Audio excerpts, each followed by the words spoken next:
ازيكم يا شباب، عاملين ايه؟ وحشتوني طبعا. مفرغد جدا وهموت وانام. صور الساعة 6 الصبح تقريبا، فالمفروض كنت ابقى نايم دلوقتي، لكن ده الوقت الوحيد اللي اقدر اصور فيه فيديو.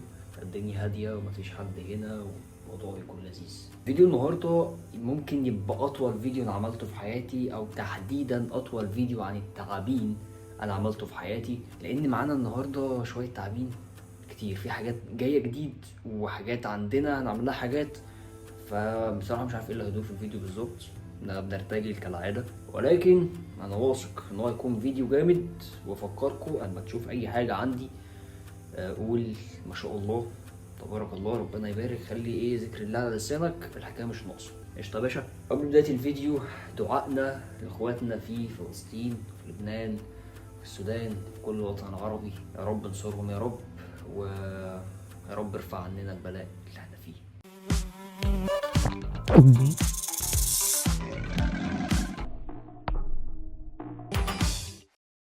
بص، العلبة دي لسه جايالي، تمام، فيها 3 حاجات، تعال نشوفهم. ده عنكبوت، تمام، يا ترى هو ايه؟ مش عارف هطلعه الفيديو ده ولا ممكن يبقى فيديو تاني لوحده، خليه دلوقتي. وده تعبان، باين عليه ان هو صغنن شوية، شكله بيعض جوه. معانا هنا تعبان، ولكن زي ما انت شايف ما شاء الله عليه، شكله حاجة كبيرة. احنا هنشوف بقى الحاجات دي النهاردة، ويلا بينا نشوف. قبل ما نشوف التعابين التانية، معانا تعبانين صغيرين هنا. ده الأزرود البيتي، لسه فأس ولكن لونه مميز جدا، لونه يعتبر اسود. وهنا التعبان الخضيري، مش عارف شفتوه قبل كده ولا لأ. المهم عايزين نعمل لهم بيوت جديدة، لأن طبعا ده مينفعش يعيش هنا، وده العلبة مش حلوة، فاهم؟ احنا هنجيب علبة جميلة زي دي، بكل بساطة نفرشها منديل. مش هحط كوكوبيت او اي حاجة عشان ما يعملش مشاكل. وهجيب حتة جذع كده نتنيها عشان تخش جوه، بس هو كده ايه يقدر يتسلق عليها وهيبقى جميل. ومش محتاجين اكتر من كده، لان الازرود البيتي بيحب يتسلق شوية، فدي هتبقى مناسبة قوي. الغطا هيركب، تكون علبة لذيذة. نجيب بقى الكتكوت بتاعنا، عسول قوي. بصوا، من كتر ما هو لونه غامق ملامحه مش باينة خالص في الكاميرا، بس عسول.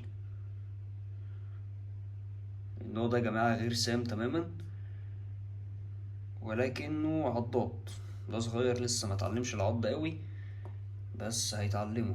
نحطه جوه العلبة ونقفل عليه كويس. ممكن نبقى نحط له مخبأ، ولكن انا عايز اشوف الاول من غير المخبأ هيتصرف ازاي، لانه لو اتصرف كويس من غير المخبأ فهيبقى احسن بصراحة، لانه مش عايزه يبقى جبان فيما بعد يستخبى كتير، لاني ناوي باذن الله اعتني بيه لحد ما يكبر، واتمنى نوفر له اكله. وهنشوف دلوقتي الحاجات دي بتاكل ايه. خلصنا من ده وهنيجي لدي، وهفرش منديل زي التاني بالظبط. احط حتة فخارة عشان يحك فيها نفس وقت الشيرنج، وبس. مش هحتاج اكتر من كده حرفيا. الكتكوت ده بقى انا اصلا بخاف منه لانه عضاد شويتين 3، ولكنه جميل. بصوا عليه، ده طبعا بيوصل 2 متر لما بيكبر، ما بقولكش ان هو كتكوت قوي دلوقتي.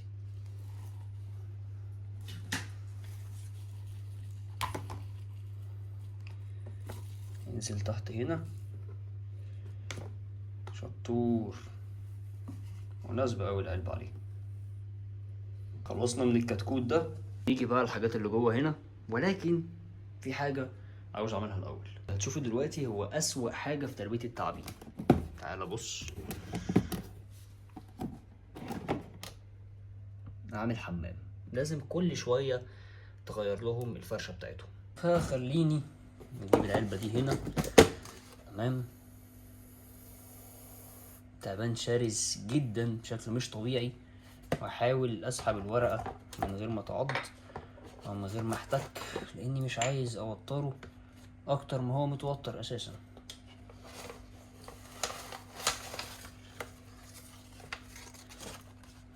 سحبنا الورقة، ولكن في شوية فضلات تحت، في شوية فضلات محتاجة تتشال برضه. نحاول نشيل الفضلات ولكنه بيهاجم، بس كفاية. وهل هنعرف يا ابني اسكت يا ابني. هنضطر نطلعه بره العلبة عشان نفرش الورقة الجديدة.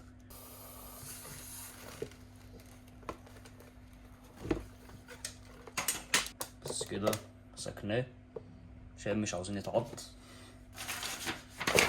هنحط الورقة بسرعة. بعد ما رشينا الحاجة هننزله العلبة بالراحة من غير ما نتعض. بس التعابين الشرسة التعامل معاها بيكون نيل قوي. وطبعا في غيره، يعني احنا لو بصينا هنا هنلاقي الأستاذة عاملة حمام جوه برضو، نقول ما شاء الله. ولو بصينا هنا هنلاقي الباشا عامل حمام في طبق المية وتحت وفوق وفي كل حتة. فالموضوع ده هيبقى هدة كبيرة جدا. انا بقى تنظيف وهشيل الجزء اللي انا ربطه فوق وحوار، فهخليهم دلوقتي نشوف الفيديو بتاعنا ونغير لهم بعدين. بصوا يا جماعة، التعابين دي بتاكل فيران، فتخيل الحمام بتاعي يبقى عامل ازاي. بتعمل حمام كتير جدا وريحته وحشة جدا. فانت لو مش مستعد على الحوار ده ما تربيش تعابين، او ربي تعابين صغيرة زي الاساتذة الصغيرين اللي احنا لسه حاطين لهم البيوت دول. لان دول بقى تعالى اوريك هما بياكلوا ايه. هما بياكلوا ده، عارف ايه ده؟ تعال نشوف. دي يا سيدي ابراز، هو نفس البورصة اللي انت بتلاقيه في البيت. بصطاده او بشتريه، في ناس بتبيعه عادي. وده اكل التعابين الصغيرة. لو معرفناش نوفر بينكي اللي هي الفيران اللي لسه مولودة، هنحاول ناكل دلوقتي التعابين بس لما يرتاحوا في بيوتهم الجديدة. وصلنا للفقرة اللي انتم مستنيينها، التعابين الجديدة والانبوكسنج الجامد. تمام، بس تعالى نعمل لهم البيوت بتاعتهم الاول، بحيث ان احنا نطلعهم نحطهم في البيوت من غير فرهضه كتير. بالنسبه لاصغر واحد هتبقى دي العلبه بتاعته، علبه تلاجة عاديه. شوف مساحتها عامله ازاي، مع انها على فكره صغيره شويه، بس ده المتاح عندي دلوقتي. هنجيب العلبه بتاعتنا نفتحها كالعاده، هنفرش ورق دي من مذكره الفرنساوي. استغل اي حاجه، استغل اي حاجه عندك، بس كده زي الفل. وطبق ميه صغير حطه في الكورنر هنا، اتمنى ما يقعش، مش عارف اثبته فين. تمام، خليه هنا. يلا بينا ده نطلع الكتكوت اللي جوه هنا. عايز اقول لكم ان ده نوع شرس جدا وعضاد، هتعرف دلوقتي ايه هو النوع ده، لكن محتاجين نشوف الاول راسه فين عشان هو عضاد جدا بصراحه. مسكت راسه من جوه الكيسه، امد ايدي، اتمنى اكون ماسك راسه. تمام الحمد لله. بس دي نمسك راس التعبان كده من غير ما نخنقه ولا اي حاجه. كان تتخيل ان ده الصغنن. اهدى اهدى اهدى حبيبي. وبصوا بيحاول يعض. طبعا احنا ماسكينه كويس فهو مش هيعضنا. جامد ما شاء الله، انا مبسوط جدا بيه. ده الصغنن، لان التاني اكبر من ده بكتير بصراحه.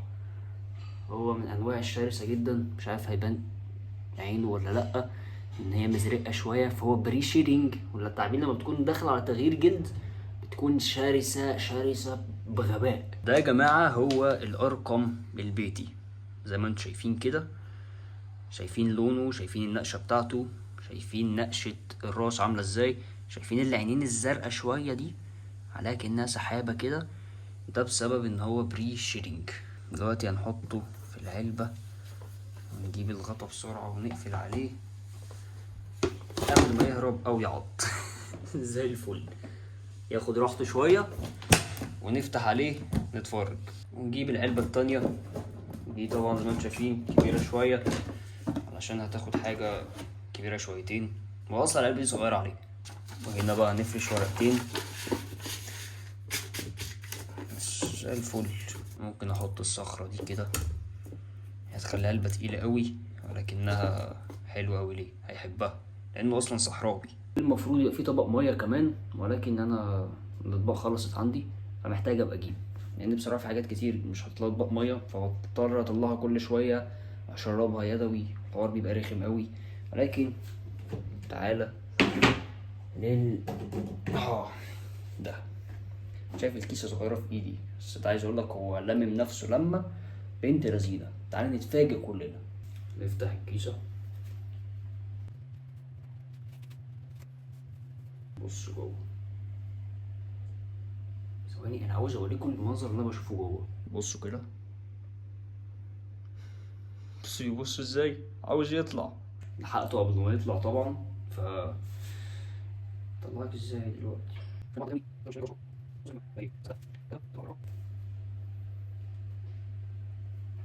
انتوا شايفين؟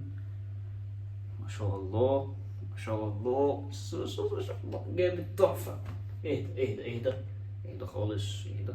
بصوا ما شاء الله حجمه عامل ازاي، جميل قوي. ده الارقم الصحراوي، نفس اللي احنا كنا بنغير له الفرشة بتاعته من شوية، لكن ده ما شاء الله حجمه كبير قوي، حجمه مختلف جدا. اهدى. بيحاول طبعا يعض، ما شاء الله حجمه انت غير متخيله، من اكبر حته الارقم الصحراوي اللي انا شفتها. تعال نشوفه بقى كده من قريب شويه. الارقم الصحراوي من نفس عيله الارقم البيتي، ولكن نوعين مختلفين.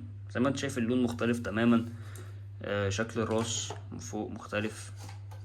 ده هو برضو عضاد وشرس جدا وعافي ما شاء الله عليه. فخلينا نحطه مكانه زي ما عملنا، نحطه كده في العلبة، وهنعمل الغطا ونقفل عليه قبل ما يخلع. اللي احنا عملناه للأرقم البيتي والأرقم الصحراوي ده حاجة مؤقتة، مش تربية دايما. لو انت جبت تعبان وتربيه ما تعملش نفس اللي انا عامله، ليهم احتياجات تانية وحوارات تانية وفي حرارة وفي ليلة. ولكن الاتنين دول مش بتوعي، هم ضيوف عندي، اخدهم من واحد صاحبي لانه مسافر، فهيبقوا في ضيافتي لحد ما هو يرجع باذن الله، وهياخدهم تاني. لان عندي مشاكل اصلا في البيت بسبب تربيه التعابين ما اقولكوش. بصوا عاوز اوريكم التعبان بعد ما يتحط. بصوا شكل راسه عامل ازاي، احفظوا شكل الراس ده كويس. لا ادخل تاني،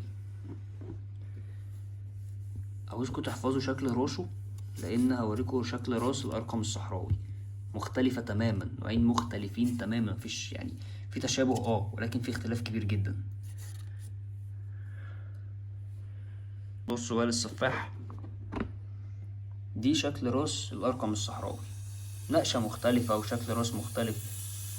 طبعا قاعد بيفح ومش طايقني وعليه شيدنج، المفروض كل ده يتنضف، يتعمل له حمام ميه دافية وننضف الجلد القديم ده كله اللي متقطع عليه.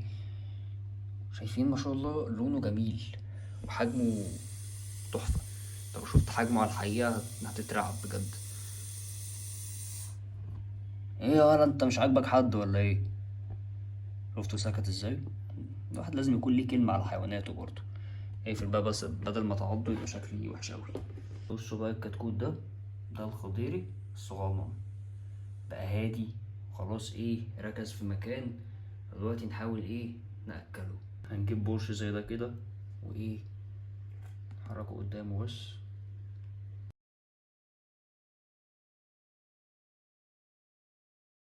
One eternity later. هو كده بيحاول يهرب، واضح كده ان هو لسه متوتر جدا، للاسف مش عارف ناكله في الفيديو ده. ولكن انتظروا فيديو ريل او فيديوهات من بتاعت الانستا والابلكيشن التاني وهو بياكل. بصوا احنا معانا بورش صغنن، تعالى نرميه جوه اصلا القصرود، نشوف القصرود هيعمل معاه ايه. بصوا البورش مستخبي فين. لحد الان اصلا هو مش بيفكر في الاكل ولا بيفكر في البورصة خالص، هو بيحاول يشوف طريق للهروب. فبنسبة كبيرة كده ممكن يحتاج مخبأ، ولكن هنشوف، نجرب يومين 3 ونشوف الموضوع هيمشي ازاي. يبقى جامد اوي لو اكل البورصة دلوقتي. هو بس بيحاول يهرب من اي حتة، يعني قاعد بيحاول يهرب بكل طاقته، لكن شوية وهيزهق ويتعب ويريح بقى خلاص. بصوا بقى العنكبوت اللي معانا اهو، مش هوريكم اكتر من كده. خمن بقى النوع ده واللي هيطلع صح مش عارف هعمل له ايه بصراحه، ولكن يعني عايزكم في الكومنتات تخمنوا ايه النوع ده، والفيديو الجاي هيبقى عنه ان شاء الله. بصوا بقى اخر جديد في حوض الترسه. زي ما انتم شايفين انا نقلت الجزيره خالص وخليتها في وش الطياره عشان طيار الفلتر كان بيتعب الترسه جامد. وجبت سخان، وزي ما انتم شايفين كمان حطيت معاها سمك. طبعا هو من غير موتور هوا فالسمك ده ممكن يموت، وهي ممكن تحاول تصطاد منه، ولكن هو منهم نوع سريع ومنهم نوع عافي شويه، فهي مش تقدر عليهم. هي بقى مستخبيه فين؟ هتلاقيها زنقه نفسها في اي زنقور هنا، مش عارف مستخبيه فين، ولكن هي حاليا كل حاجه تمام يعني. ولكن بقى طبعا انتوا عارفين انا حابب اطور اكتر الموضوع ده، وحابب ازرع في الحوض وحاجات كتير، فتابعوا معايا الفتره الجايه. انت كملت معايا الفيديو لحد هنا فانا بحبك فشخ بجد، فما تنساش تعمل لي لايك، انزل اعمل لايك واعمل سبسكرايب، واكتب لي في الكومنتات زي ما قلت لك، خمن بقى نوع العنكبوت، اكتب لي اي حاجه، انا بقرا الكومنتات كلها وبعمل عليها لايك ولاف وكل حاجه، كل حاجه حرفيا. المهم ما تنساش تشوف الفيديوهات الجايه والفيديوهات اللي فاتت. كان معاك ادم هاني خبير في الحياه البريه، وسلام.